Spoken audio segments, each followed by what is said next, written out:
கேள்விகள்லாம் எழுப்பப்பட்டுள்ளது. அதனால்தான் இப்போது எதுக்கு எடுத்தாலும் சினிமா சினிமா ஷூட்டிங்னு ஒரே புலம்பலாவே இருக்கு. மிஸ்டர் ஒப்பாரி நிதி அப்படின்னு அந்த அறிக்கையில் குறிப்பிடப்பட்டுள்ளது. மேலும் 5 வருஷமா சினிமாவை சுட்டிட்டு வந்துட்டு சிவப்பு பூதம் இப்போது எதே சித்தரஞ்சம் பேசுற மாதிரி பேசினா சிவப்பா வருது பாஸ் அப்படின்ற மாதிரியும் குறிப்பிட்டிருக்காங்க.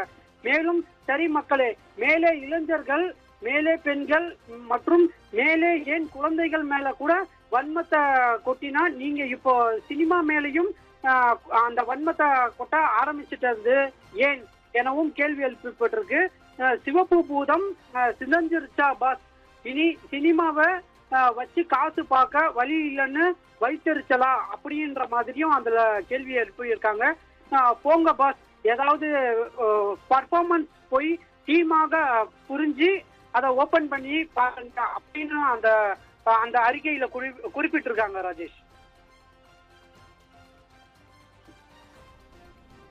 கூடுதல் விவரங்களை வழங்கியமைக்கு நன்றி சக்தி.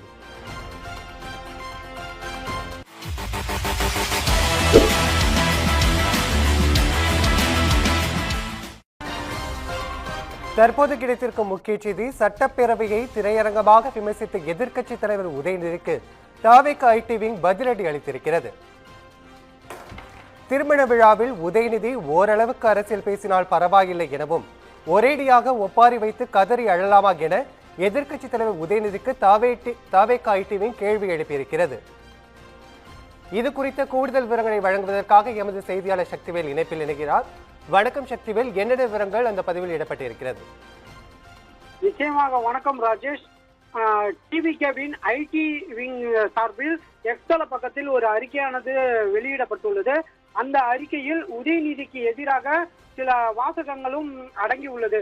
குறிப்பாக அந்த அறிக்கையில் திருமணம் நடக்கின்ற இடம், மக்கள் எல்லோரும் சந்தோஷமா இருக்கிற இடம், அங்க போய் மணமக்களை வாழ்த்திட்டு ஓரளவுக்கு அரசியல் பேசினா பரவாயில்ல, ஒரேடியா ஒப்பாரிய வச்சு கதற அழலாமா ஒப்பாரி நிதி அவர்களே அப்படின்ற மாதிரி ஒரு வாசகம் அடங்கியிருக்கு. அது மட்டும் இல்லாம திமுக ஆட்சியில இப்போதெல்லாம் உதயநிதிக்கு படப்பட்டியல் போட்டு பாடாவதி திண்ணை பாடிய சித்தரஞ்சன் சாலையின் சின்சியர் சொத்தூஸ்கள் செய்தது எல்லாம் மறந்து விட்டியா அப்படியும்